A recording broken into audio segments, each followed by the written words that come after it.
Okay, alright, and hello, welcome back. This is the third episode. It's somehow a little quieter because we have guests, and the puppies finally quieted down. So, in this episode, I will be talking about um, what's this?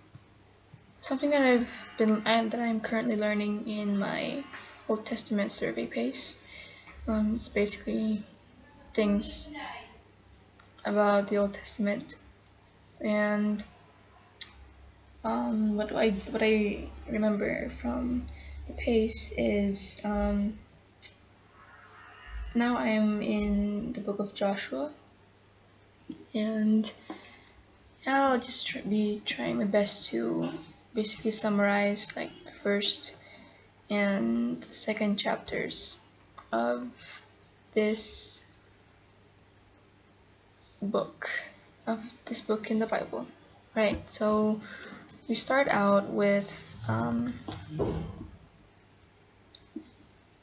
Joshua. So after Moses died, God instructed Joshua. Um, sorry, let me try to remember. Alright.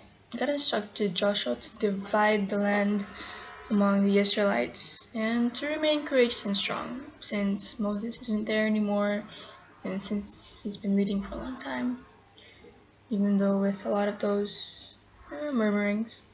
And Joshua was to keep the commandments and to basically stay on the right path. So the Lord told him to observe and think on the law both day and night, and again, to not be afraid. And he also gave orders. Joshua went to the officers who were in charge of the Israelites and told them to get their people together. And he said to let them know that they would be crossing the Jordan River in 3 days because they're going to conquer the land beyond it, because it's because God promised them the land.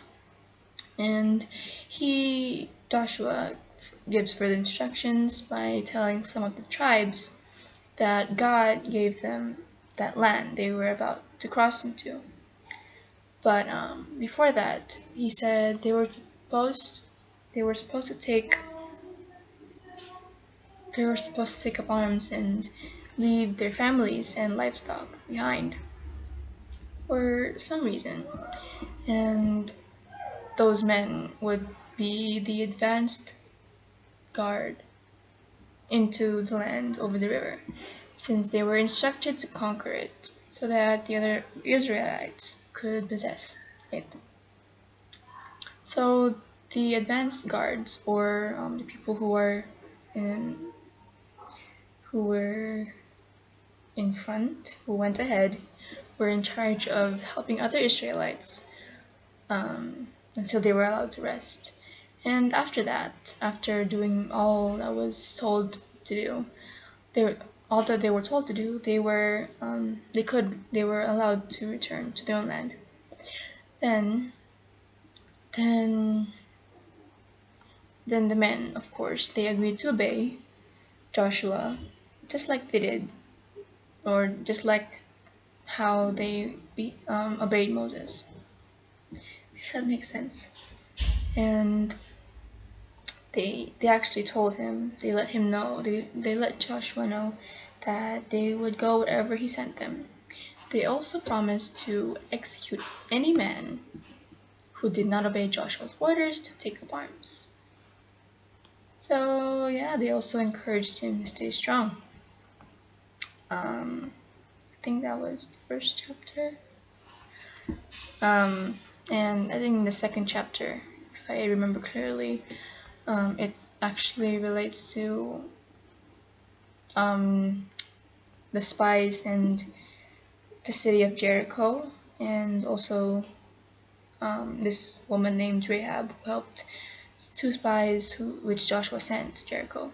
And I think I will make part two of this because it's technically 5 minutes, so I'll make a part two of this.